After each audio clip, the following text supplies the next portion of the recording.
everyone, and thank you for joining us tonight. I just have a few technical notes before we get started with the forum. We are joined here tonight by our ASL interpreters, Jim and Heather, and they should be visible throughout the presentation. If you do need interpretation services, you can hover over their names, click on the three dots near their names, and pin them as they start signing. They will be Heather will be signing for part of it and Jim will be signing for part of it. So just look out for them. If for some reason they are not visible to you, a recording of this video with an interpreter visible at all times will be made available on YouTube shortly after the presentation. We will be taking questions tonight at the end of the presentation. To ask a question, you either raise your hand or use the Q&A feature at the bottom bar along the bottom of your Zoom screen. So to raise your hand, just click raise hand in the webinar controls.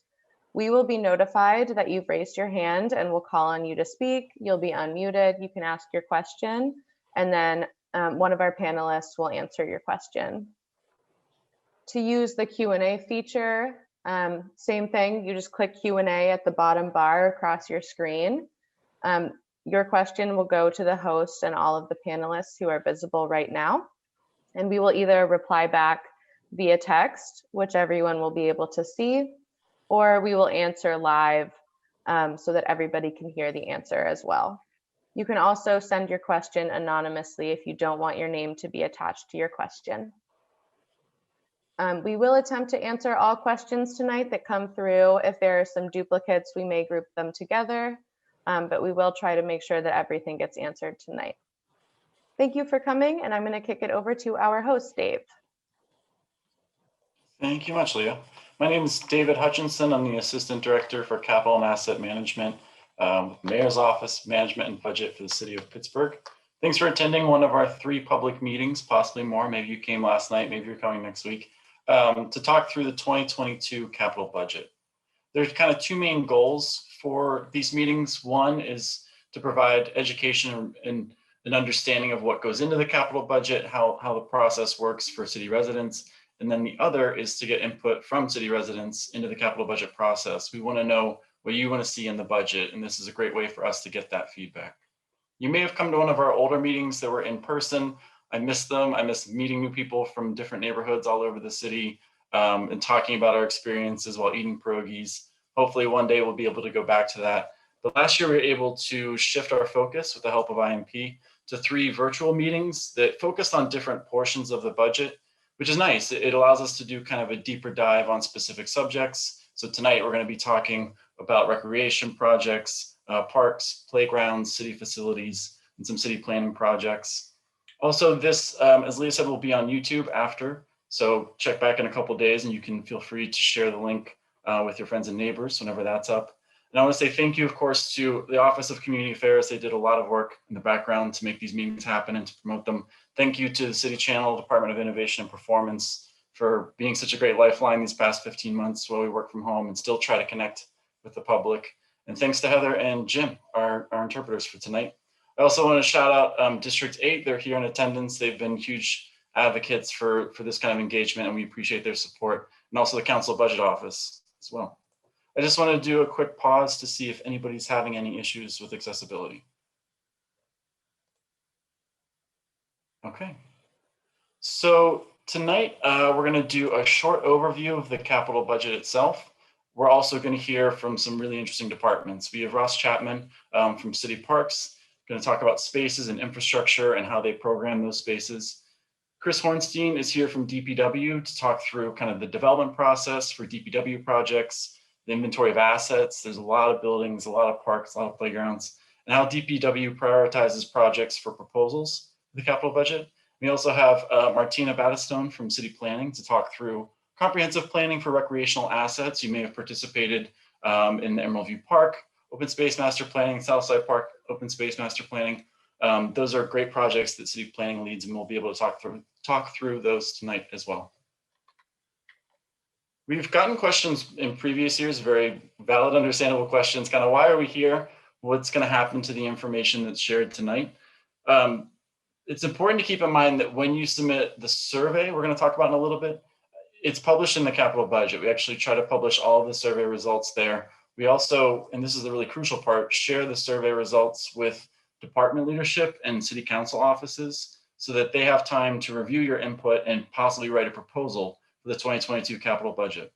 Additionally, any of the questions that you pose to the expert panel will be recorded as part of the meeting, and those questions can be shared with department directors and city council offices as well.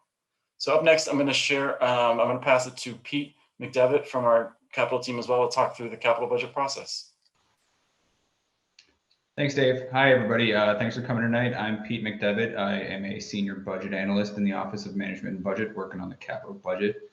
So tonight we're talking about the capital budget, but first it's important to talk about the chief policy documents of the city. That's the city's operating budget and the capital budget. And it's not the same thing.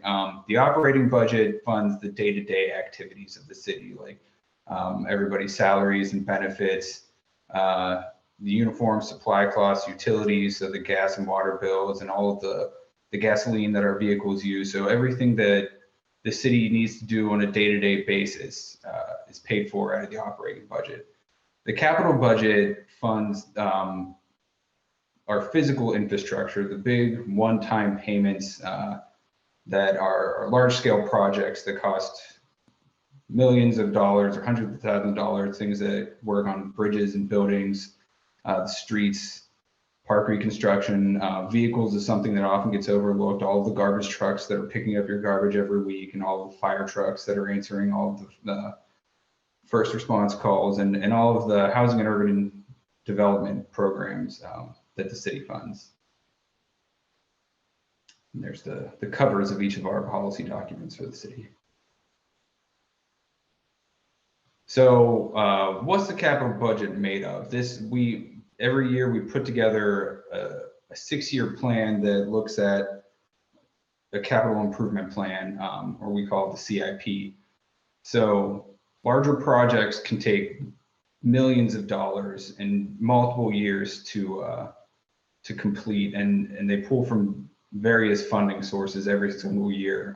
We have the community development block grant funding that comes from the housing and urban development federal branch, and also bond money that is basically a large loan that the city takes out to pay for long-term projects. And then we have pay-as-you-go money, PAYGO, that is money that's transferred from the operating budget that we can use in a little bit for vehicles and things like that, that are capital assets but don't last as long as things like bridges and buildings. And then we also have other, and that can be confusing, but we get a lot of grant money from outside organizations like the state or the federal government or non-for-profit entities. So we put all of that together and come up with a 6-year capital improvement plan. And this is shown in every single year's budget. You can look in the budget book and find this. And it shows all the money that's put into each year to make up the total capital improvement plan. Next slide. Yeah, just add one quick note. So the capital budget only authorizes the next year's worth of funding. So for 2022, we'll just be legislating money for 2022, but we do these capital improvement plans to help us just good government, being responsible, trying to predict our needs for the future. Yeah, that's a really good point. Like I said, a lot of these projects can take multiple years, so we try and plan that out ahead of time. But as Dave said, we're only responsible for the upcoming year. So what does the budget process look like? It really, 3/4 of the year is spent building the next year's budget. So we start in April, where the mayor provides his priorities, which we'll talk about a little bit in the next slide, kind of as guiding principles of the projects that we want to work on.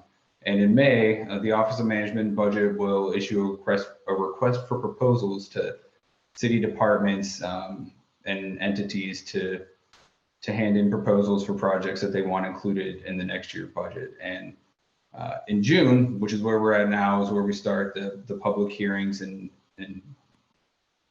output to get feedback from the public. So in July 1st is the deadline for proposals. So we'll receive those from all of the outside entities and city departments. And in August, the CPFC, or the Capital Program Facilitation Committee, which is made up of representatives from the Mayor's Budget Office, us and OMB, and also City Council's Budget Office and the Controller's Office. And we work with all the department directors and leadership, including DPW and Department of Parks and Recreation, or City Parks, and city planning and DOMI and everybody, to kind of hash out what should be included in the capital budget. And we present a summary report to the mayor's office, who then at the end of September, he proposes his preliminary budget, and then we might make some tweaks over the next month or so. And in the State of the City address in November, the mayor will propose his final version of the capital budget along with the operating budget.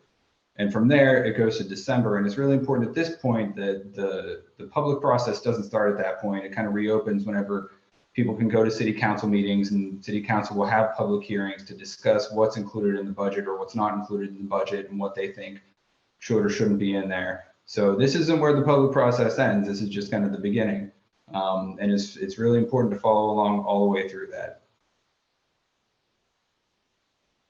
So the 2021 budget priorities, and I'm not going to go through each one in particular, but these are really meant to inspire proposal ideas for department leadership and think, how does this proposal fit into the mayor's priorities?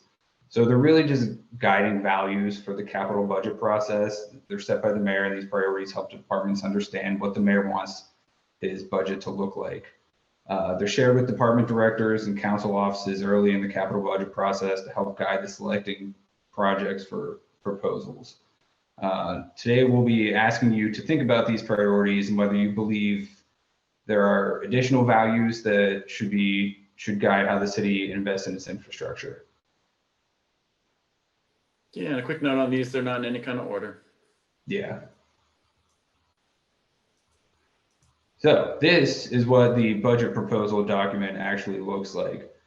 There's kind of a full first page look on the left there, and then you'll see there's the different sort of funding sources that people can list. And if it's a multi-year project, then they have the opportunity to say, like, we need bond money in 2021 to start this process, to plan out this park reconstruction, for example. And then 2022, we'll need money for design, and then 2023, we'll need money for construction. So like we talked about, projects can cost multi-millions of dollars and take multiple years. So we put these, design this in a way that we can get that kind of idea of what we'll need, not just for this year, but over the next multiple years. And then there's sections to talk about the project themselves and why it's needed and how it impacts the operating budget. And that could be something like, this would take salaried employees would need to, use their time to manage this project. Or it could be something like, if we install new windows at this recreation center, then our heating costs will go down. So those are good examples of how it could affect the operating budget with spending money or saving money. And then once departments and city council have submitted proposal, it's evaluated and scores by the subset of the CPFC. The mayor's office, management and budget, city council, and the controller's office. So we'll look at this criteria and then sort the scores from highest to lowest and apply the year's funding constraints and come up with each team member's proposed budget. The projects are ranked, the mayor and city council receive these rankings, and taking those rankings into consideration, the mayor then introduces his preliminary budget in September. And these aren't in any order either. These are just everything that the capital budget facilitation committee scores each proposal against. Yeah, we're going to hear from City Parks in just a second. I just want to note that tonight, and anytime you answer the survey information, you're helping the project have a better score for this section, demonstrated support of the public. So whenever we have those letters of support from CDCs, whenever we have the survey data, calls into 311, emails into the city council offices that demonstrated public support, we're able to score those projects higher. So next, I think we're going to pass it to Director Ross Chapman from City Parks. Good evening, everybody. Thanks, Dave. Thanks, Pete. That's always informative, even for us who work in the city. Yeah, thanks for that introduction. Hello, everyone. My name is Ross Chapman. I'm the Director of Parks and Recreation, also known as City Parks. The nomenclature is applicable no matter how you recognize us. For those of you who may be a little less familiar with us, and I won't go into a lot of detail, the mayor has said, and it's kind of our tagline is that we are about people and programs.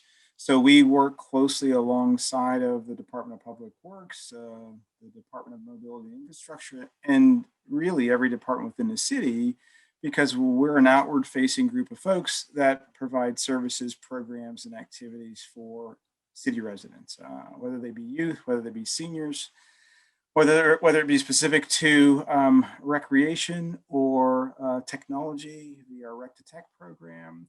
We're all about trying to amplify impact, and as much as we're able to, given our resources, to provide good programs and platforms for people to engage with us in our facilities, in parks, in and around anything and everywhere that we have a presence. And I think, during a normal non-COVID year, summer is obviously our busiest time. We probably have staff in and around 50 or so city facilities. So the team is kind of small, but it's pretty mighty. Next slide, please, Dave.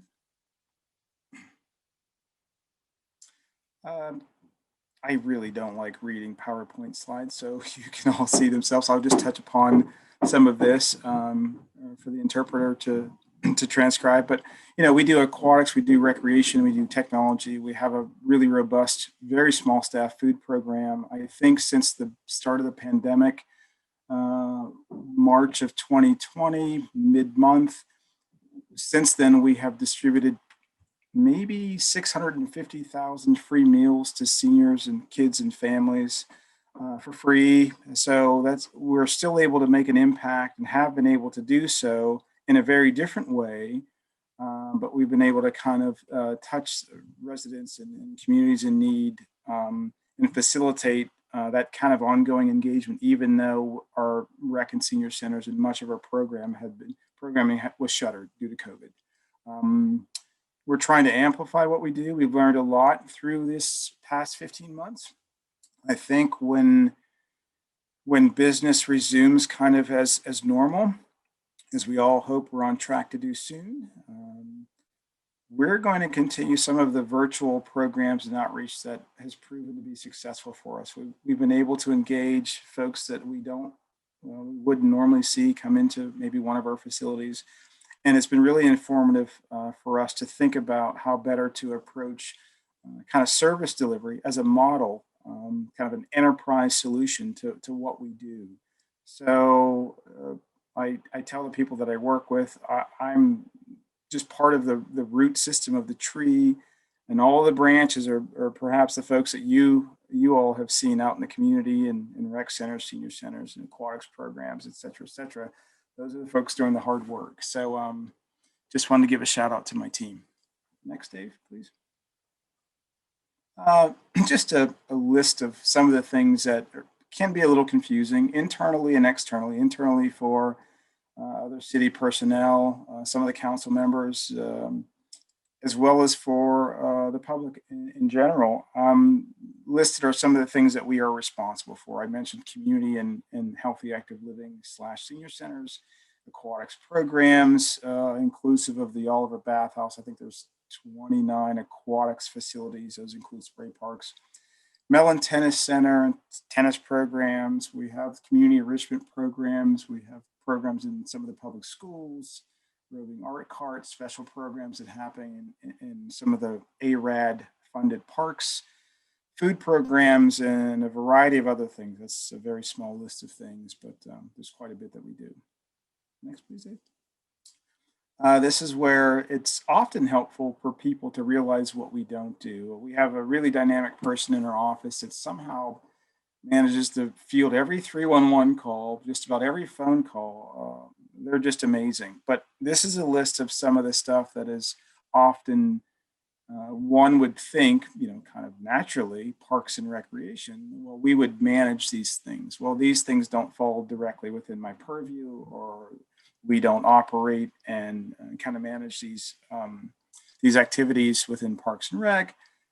Parks and playground building maintenance, Public Works. You'll hear from Acting Director Hornstein soon, and he may talk about some of this stuff. But some of this stuff, oh, I see there's a change here. The Shenley Ice Rink. The Shenley Ice Rink is listed as something that the Department of Public Works operated. They did until perhaps this time last year.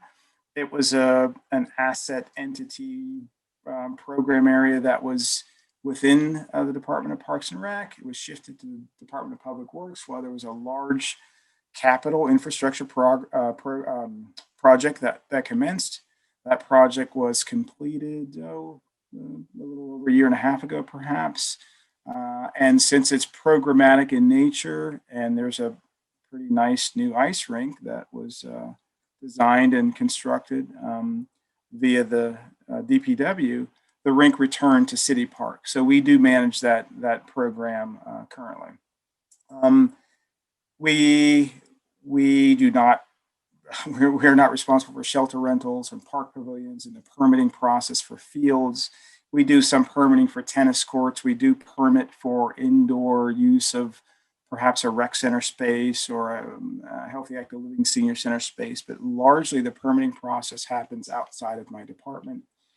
Farmers markets, yeah, naturally you'd think Parks and Rec, it's within the Office of Special Events, which is within Public Safety. They have a really close tie-in to the Bureau of Police and others in that public safety arena. So it kind of makes sense since they're really out there in the parks and they facilitate larger events that they work pretty closely with those folks in public safety. Park rules, there's a myriad of them. If anybody was really interested or maybe really bored, you could look up city code and look at all the municipal code. You see all the things that either the Director of Parks and Recreation or Public Works or Public Safety, et cetera, are responsible for. Rules and regulations and things that ordinances that we have listed, they're publicly viewable for you all, that allow us to kind of create some sort of organization in and around asset use, whether it be how people interface with parks or provisions around shelters and trails. All of those kinds of things can be or can contain within the municipal code. Those are just a few of the things that we don't do, but we support DPW and everyone in any effort to engage the public and provide a kind of a pleasant experience through the process. Next, Dave, please. Is this me or will Chris jump in now? I think I can touch upon some of these things real quick. Yeah, this is just a list of some of the recreation assets in parks. There's quite a few parks, 166 are listed. There's nearly 4,000 acres of park footprint in the city, 34 miles of trails, 5 miles of retaining walls, 62 shelters and pavilions, 51 and counting, I think, public art and memorial projects that are visible, over 300 ball fields and courts, quite a few playgrounds, upwards of 100, and as I said, 27, 28 swimming pools and spray parks. Yeah, so there's quite a bit of infrastructure, if you just look at that from kind of a brick and mortar standpoint, that speaks to the capital program and the capital projects. Thus, the need for us to constantly revisit this and think through what we can do to kind of offset deferred maintenance and move the needle forward so that all of these assets are presented in a way that city residents feel really good about when they access them, when they use them, so forth and so on. And outdoor pools open on the 14th? Yes, thanks, Dave. Swimming pools, yes, just I'll make a brief mention, and this is kind of perhaps a request for interest, or for those that might have interest in summer employment, to look at the City of Pittsburgh Human Resource Careers page. We have not been able to kind of secure the number of lifeguards that we usually, or in the past, have been able to, which is approximately 200, to facilitate the opening of all of the pools. Right now, we're on target for 8 pools. That's 8 of 18 outdoor pools. I don't think it's any surprise to anyone, if you just looked at the news or you heard it or whatever, that there's a real national shortage of folks that are kind of in the workforce again. COVID really changed a number of things for people. And some folks just haven't returned back into the workforce, or haven't had interest in perhaps some of the jobs that they had perhaps worked in previously, whether they be service sectors, restaurant, hotel industries, construction, manufacturing. It's kind of across the board, but it's really impacted us this summer. With COVID, there were also some financial constraints that the whole of the city felt. We all managed to remain employed, which was, hats off to the mayor. It was quite an accomplishment. We all dug in. We did what we had to do. We're emerging from that, fortunately, but we haven't been able to secure the number of folks that we need for pools. Spray parks are open, all 8 of them, and we're hoping to move beyond just 8 pools of opening, but that's what's targeted as of right now. Here's some additional recreational ball fields and courts asset figures.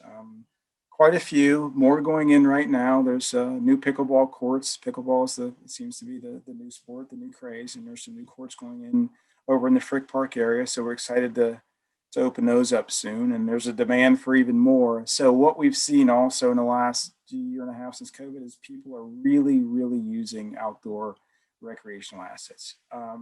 It's very good, but it's also kind of taxing on the asset. So this also allows us ways to think about addressing that kind of amplified usage, in hopes that we can better kind of map use to facility need, and continue to provide good services and support for the people that are out there using our assets.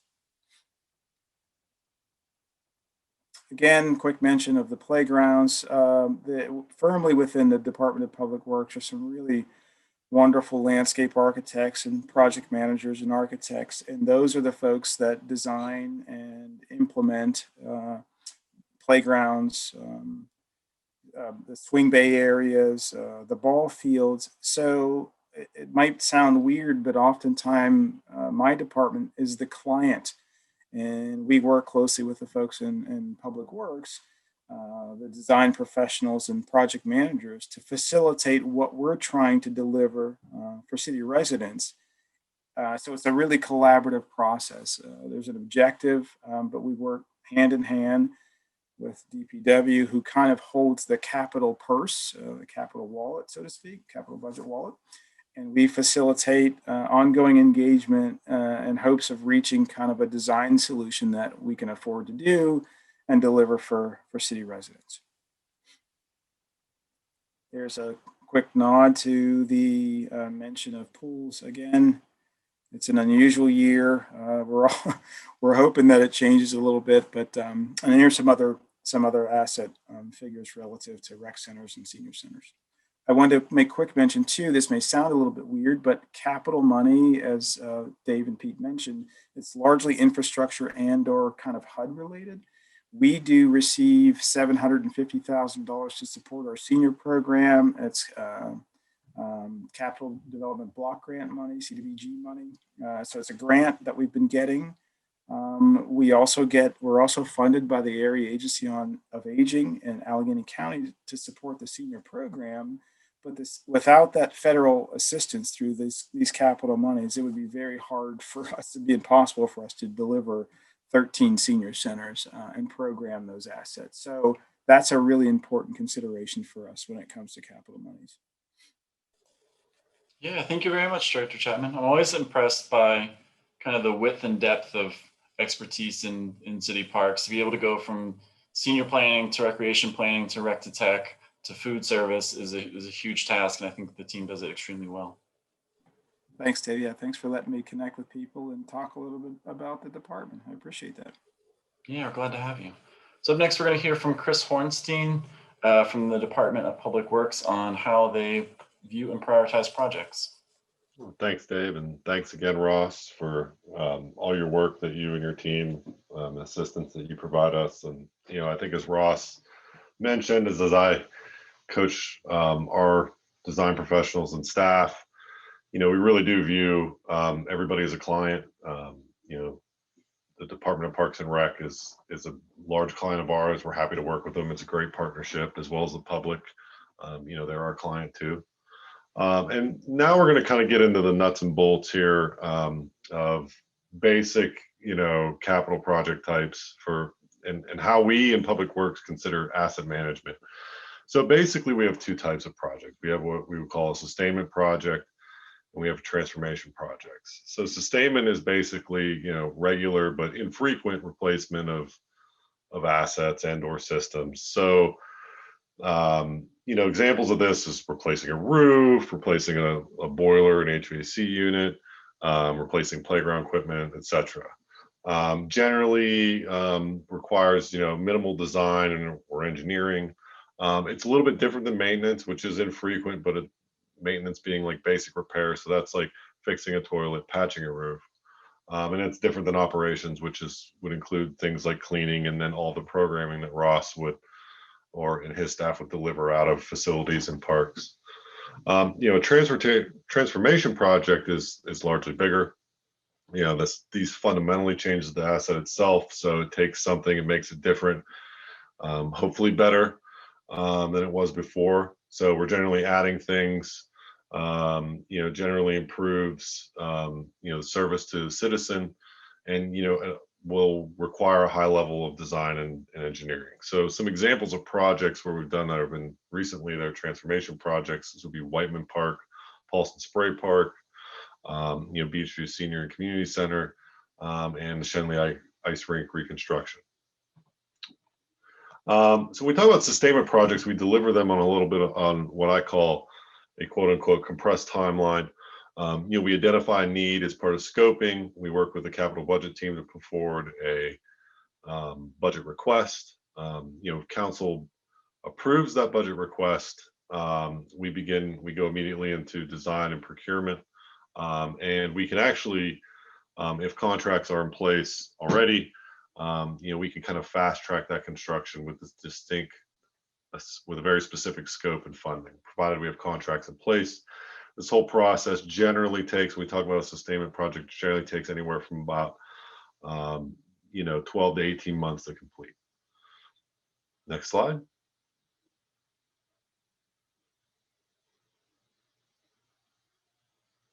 Okay, so transformation project is something that's delivered on a much longer timeline. We start identifying the need, we do planning, we do scoping. This might be based on known information, or we may have to do some study. Again, we begin with a capital budget process, seeking council approval. Council approval at that point in time will only be funding the design and the engineering.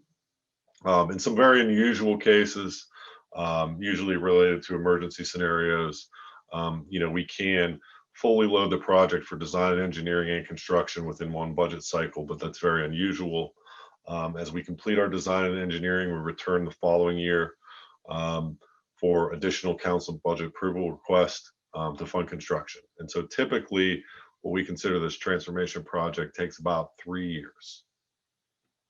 So if we go to the next slide, and even within that, we tend to look at different types of delivery. So we think of something as single phase exactly as it happens. So we're trying to deliver the entire scope of the work as one single construction project.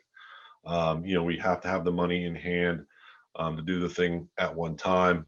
And so typically what you'll find in a single phase construction is the asset might be offline, unusable by the public during its construction. So examples of this would be Paulson Spray Park, Whiteman Park, where, for the bulk of the construction, those assets were unavailable to the public.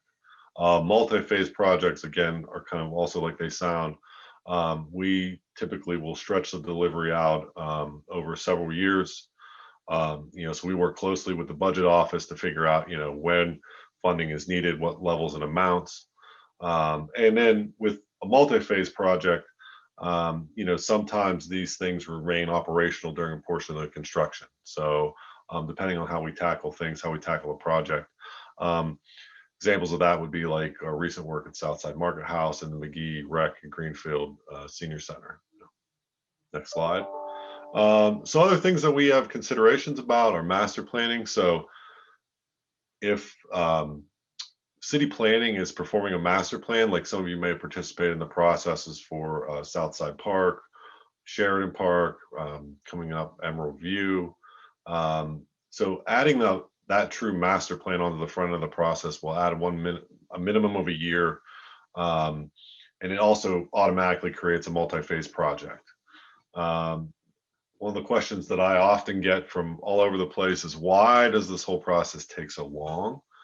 Well, I think the first thing is the city is risk averse. We want to make sure that we're spending our money on good things. We want to make sure very much so that we're doing things correctly. The city also has additional requirements to meet that are kind of above and beyond what a private developer has to do. So some examples of those things are, we have to go to Art Commission. We have very city specific zoning regulations that we have to follow. We have to go to the Equal Opportunity Review Commission. We're bound by specific procurement laws. And then when we receive grant assistance from nonprofits, from the state or from the federal government, oftentimes those grants come with requirements to do certain activities as part of the bidding process or part of the construction, additional documentation, which also takes extra time. So of that 3-year transformation project, about 1 year in total cumulatively is spent doing the following, where we're writing proposals, where we're procuring contracts, and we're doing zoning and permitting reviews and approvals, which is all things that happen kind of behind the scenes that isn't generally part of the public discourse, but are critical to project success. And we're always, try to be, active, engaged partners in all of those processes. So when we consider projects for prioritization, we're really looking at, the community and the program needs. We rely and lean on, the Department of City Planning and the Department of Parks and Recreation, to help us identify those community and program needs. There's a lot of tremendous insight in both of those departments, and so we really take that to heart. There's also the consideration of whether or not the asset has the appropriate amenities to meet those needs. Typically as part of a city planning process, if there's a master plan involved, that planning process would have helped identify to that.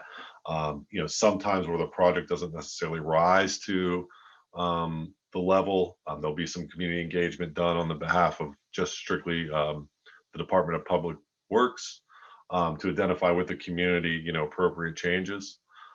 We look at how an asset fits into the city's comp plan. We consider its condition. And we also have to consider, there's a variety of funding sources that, Dave and Peter kind of already identified. And so we have to look at that, and we have to look at, what we think might be the availability of those funds. And then the cost and the type of project are all factors that kind of we weigh in when we prioritize projects. Next slide. Yeah, thank you. That's actually, I think, the last one. I think we're going to be moving to Martina Battistone from City Planning in just a little bit. Yeah, I worked in banking before joining the city 6 years ago. And I remember going to a conference early on, talking through how long it takes for some of these things to happen. And an old experienced person from another budget office in another city said, this is slow on purpose. This is everybody's money. You kind of need a super consensus every step of the way. So it's frustrating at times, but it's meant to invite a lot more oversight and input from the public in the long run. Martina, do you want to kick off? Yeah, thanks, Dave. I'm Marty Battistone. I am an environmental planner in the Department of City Planning, and I will keep this pretty brief, but I don't want that to sort of underscore the importance of the city planning projects that have been funded with the capital budget in the past. I would say the most important one is open space PGH. And that is the city's comprehensive look at all of its open space and recreational spaces across the city. It really kind of took a totally zoomed out view of everything in the city and has paved the way for how we've moved forward since it was adopted in 2013. Next slide. So the Open Space PGH made a whole host of recommendations, policy guides, strategies, things like that. And these two documents, which were then subsequently funded with the capital budget, came out of that. And so the first one is Greenways for Pittsburgh, which is a really comprehensive look at the greenways in the city, which aren't, technically parks, but are really important green spaces and ecological spaces across the city. And so it really looked at how these can better serve as amenities for people that live near them. And then the other document that came from that was the Vacant Lot Toolkit, which led to the Adopt a Lot program that hopefully, some of you are familiar with, that really looks to activate the publicly owned properties across the city that would otherwise sit vacant. And it's been a great program where people are able to build gardens or smaller seating areas that can really change, the area of a street in a big way. Next slide.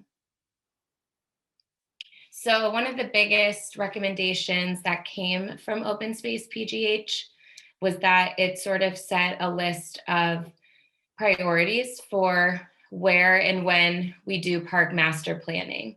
And a park master plan is sort of a relatively zoomed out look at a park.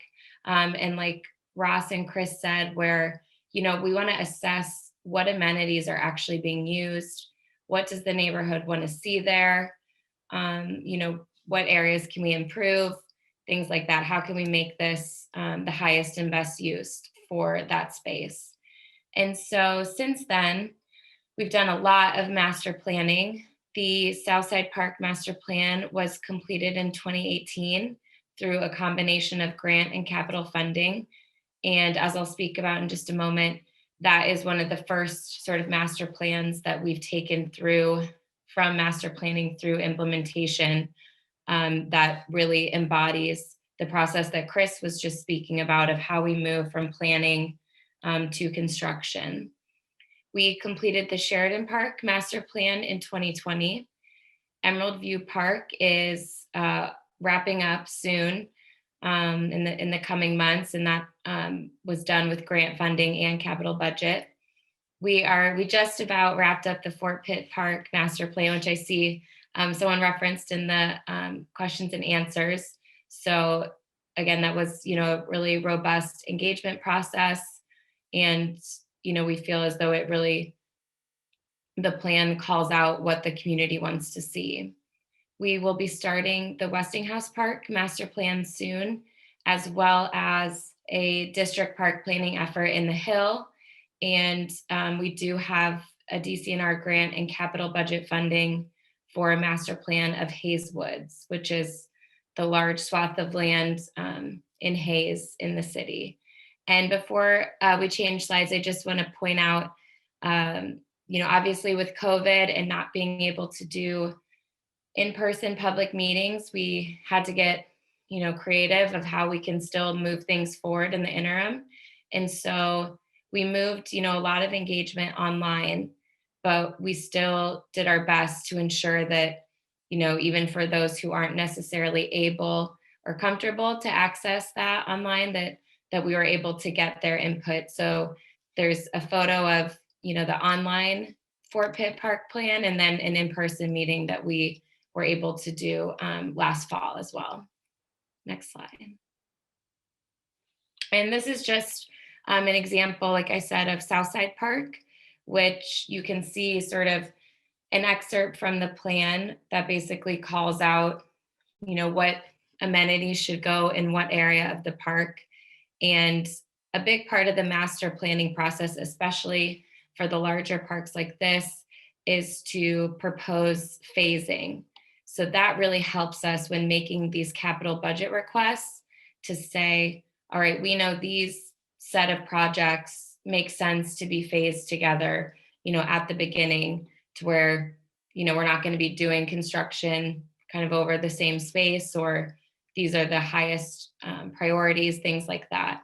And so that's where master planning is really important, because it allows us to not only make these capital budget requests, to do the design and the construction, but it allows us to seek grants that help us supplement that capital budget.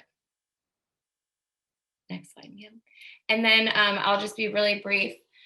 Hopefully some of you are able to make the community budget meeting on the 8th, which will speak a little bit more about the work that city planning does with comprehensive planning and neighborhood planning.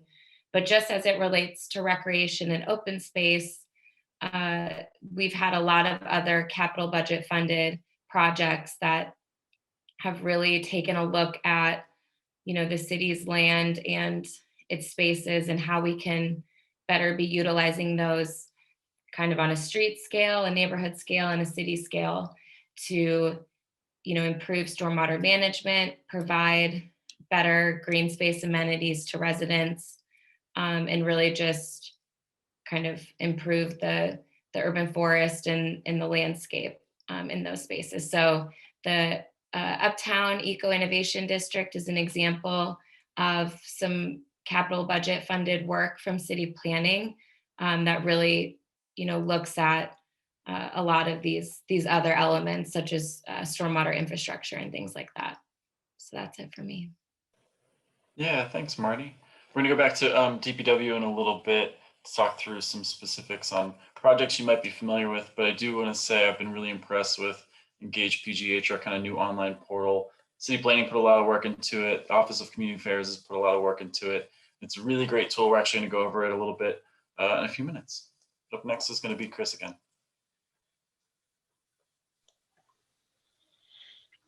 Yeah, so just talk briefly about some capital projects. This was a McGee Recreation and Greenfield Senior Center. This is a project that we completed, I think, about 2 years ago. Took us about 18 months. It was multi-phased. So we delivered air conditioning to the building. We improved the senior area classroom. We provided new aesthetics, kind of a better front door to the facility. And we also had improved the adjacent ball field with new LED ball field lighting, so less light pollution escaping in the community. So that was recent. Next slide.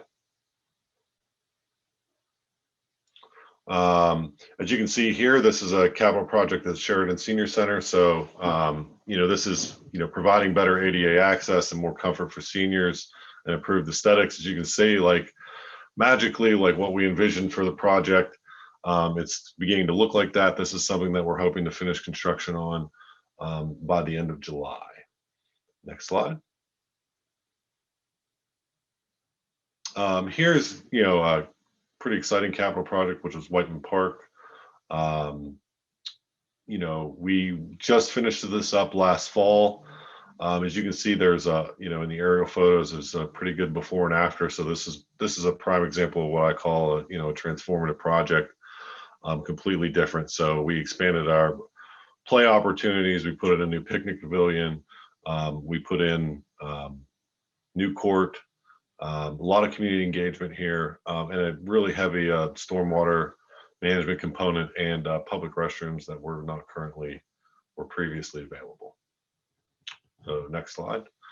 Here you'll see Paulson Spray Park. This is really cool in that we had engaged a local artist to design this mural. It's kind of an underwater sea theme for the spray park. This was taking a pool that had been decommissioned, and we had renovated the bathhouse, updated it for public use, and made it some more ADA accessible. And we also, along with this, we provided a new playground for folks, as well as some improvements to adjacent ball field. So in addition to those kind of normal things that you see, and we always have kind of a running program of capital improvements in parks and facilities that we try to implement, but additional things that we'll be asking for this year. So, we are trying to be responsive to, the COVID-19 pandemic, realizing that unfortunately, there's health concerns when it comes to people in buildings, and this is always going to be the case. It always has been the case, but I think that the pandemic has kind of brought this to new light. So we're looking at multi-year, multi-deliverable program to address public restrooms in all city facilities. So this is cleanliness and sanitation through no-touch, low-flow fixtures, making sure we're focusing on ADA accessibility. And then other issues centered around fresh air exchange. We generally are already capturing those whenever we have a larger renovation project for a building, or we're replacing individual HVAC components. We're also looking at recommending in heavy a multi-year focus on energy and utility efficiency projects. So just for awareness, the city spends almost $12 million a year annually on utility costs to operate city facilities.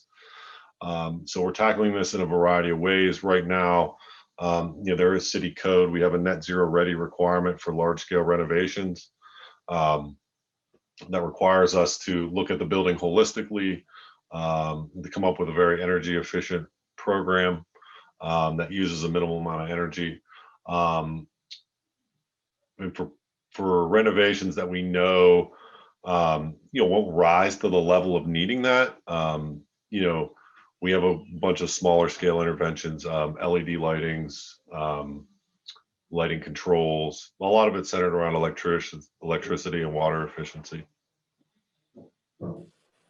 Yeah, and then it's a Department of Mobility and Infrastructure project, but we also just put out into the wider world an RFP for LED streetlight upgrades, so that we can replace the 35,000 somewhere in there streetlights in the city and get much better, lower energy usage out of those. So definitely interesting to kind of see where the rubber meets the road with capital projects in ways that we can both save money in the operating budget and also just kind of do better by the environment. So up next, I'm gonna stop sharing. You have the opportunity to ask any questions you may have.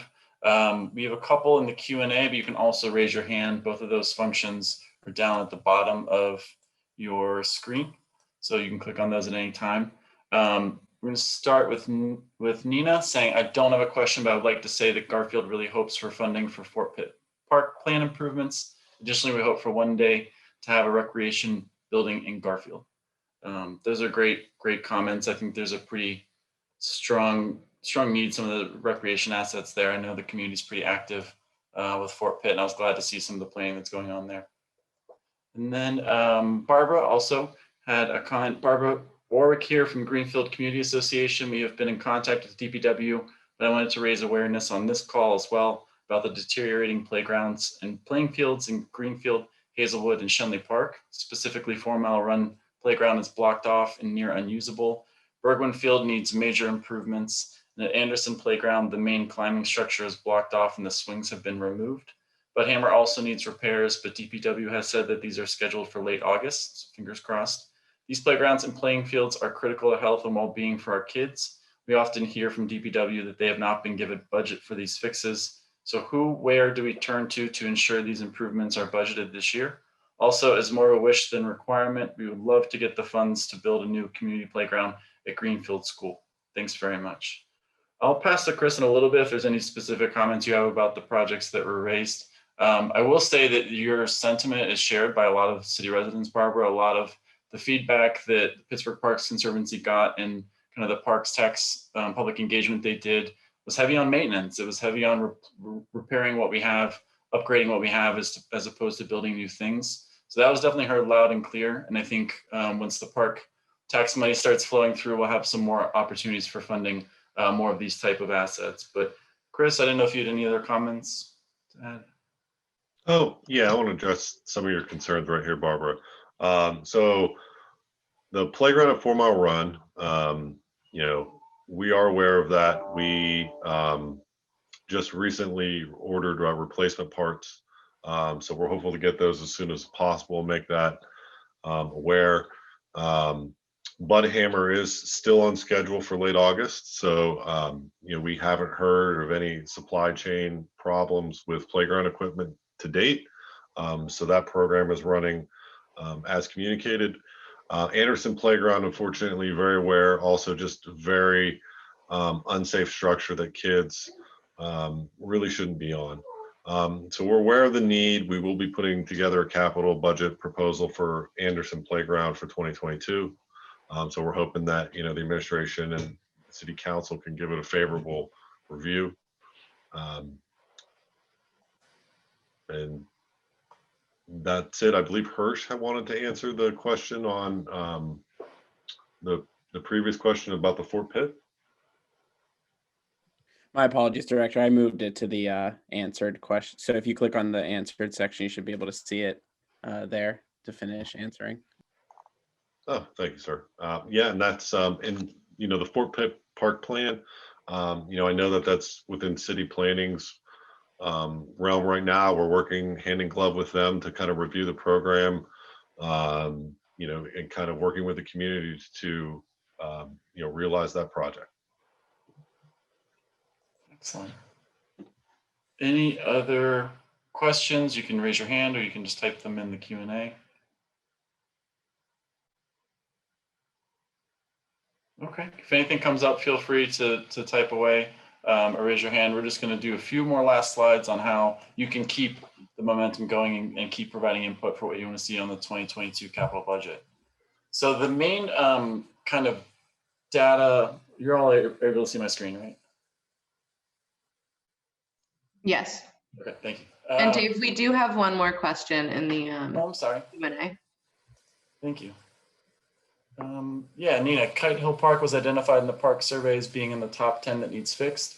However, we've been previously told that it was inaccessible, so it might not be funded. Can you give any detail on how that might get lined up?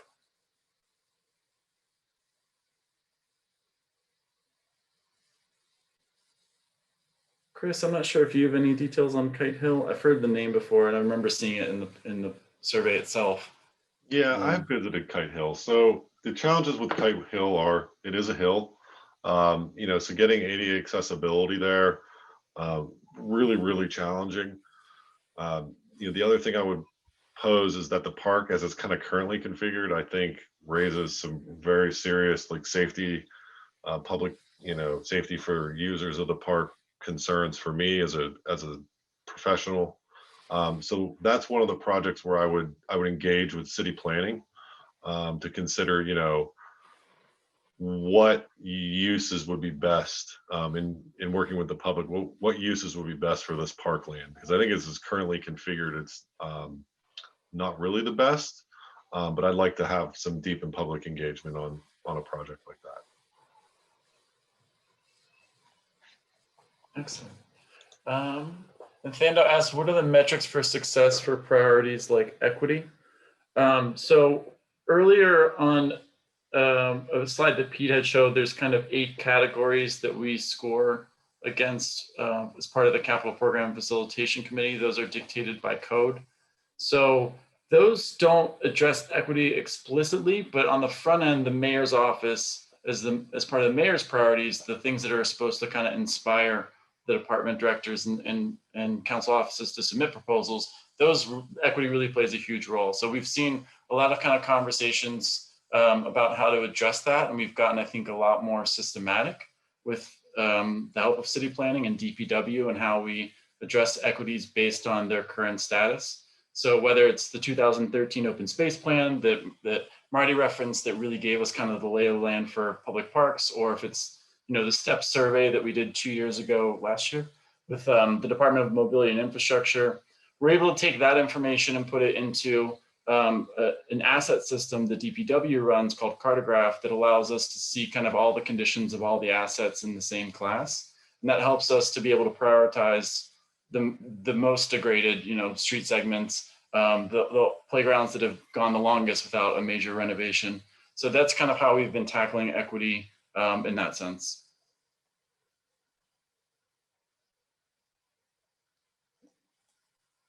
Any other questions? Okay. If you have any more, just feel free to type them in. Just want to kind of give you a sneak peek. We'll be showing you the actual website, but our biggest point of engagement with the public for scoring these projects is the survey responses that we're going to ask you to do. Each year we do a survey. Each year we try to kind of winnow it down to the things that people really care about. It's designed to be, 5 minutes max. We know people have specific ideas, like the amazing list we just got from Barbara in terms of the asset improvements that we need. So it starts with an opportunity for you to just describe exactly what you want to see happen. If it's a specific upgrade to a park or playground, you can put that in here. There's room for multiple specific project ideas. And then we also kind of want to know overall, not even specific to a location, but just overall, what do you really prioritize in terms of these major projects, the buckets of funding that you want to see increase within the city budget. And then each year we do ask for your feedback on the mayor's priorities. It creates kind of a nice feedback loop to the administration so they can kind of understand how their priorities are matching up with the citizens at large. When we get the survey responses, our office, the Office of Management and Budget, goes through and tries to tag an existing project type to the response that was given. We also try to do geographic tagging if there's a specific location given, so that the council district office can take the results. And if I'm Emily and I'm working for District 8, I can just sort the entire sheet by District 8, see what was in my district request, and then District 8 Councilmember Strasburg can submit proposals that way. It works kind of similar for the departments. They're able to filter the sheet that we give them for their department or their specific project type. And then you can see an example here of how input from the public just led directly to a 2021 capital budget deliverable. And that's exactly the point of this process. So we appreciate this kind of input. It really does help the departments and council districts figure out what to propose for the next year's budget. Each year we also kind of do this check. The budget is comprised of 6 different types of projects. They're split up into these categories you can see on screen. And so each year we try to do a comparison of what did we actually fund by dollar amount, and then what was actually requested in the survey and the other input that we got. And just as kind of a temperature check to see how far off we were, you can see some things line up pretty well. Engineering and construction is a lot of the DPW projects. It's a lot of the Department of Mobility and Infrastructure projects, the big built environment stuff that a lot of people are aware of. I think we prioritize those well.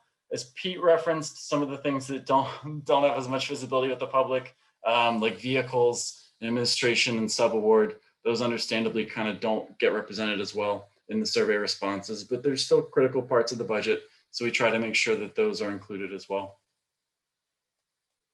This is not your last opportunity to engage in this process. We're going to look at the Engage PGH website in a little bit, but you can always check out Bird's Eye View. There's a capital budget layer on there that allows you to see the capital projects that are active in your neighborhood.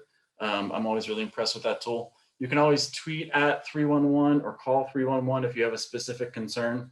The broken, playground equipment that was described earlier, that's a great thing for 311 to hear about. They're really efficient at funneling those requests to the right department. We have our council budget office on the call tonight as well. You can always reach out to them with your specific input. You can email us at CIP for capital improvement plan at pittsburghpa.gov. And I encourage you to keep engagement with your council budget office. Council may be your best advocate for the type of project that you want. There's really hardworking staffers who go through in great detail all of the calls and emails that council offices get, and they sort them and elevate them to the elected council members to help that conversation be as well informed as possible. And then we're also going to talk about balancing act in just a little bit. So I'm going to get on a website to show you Engage PGH as a wrap up.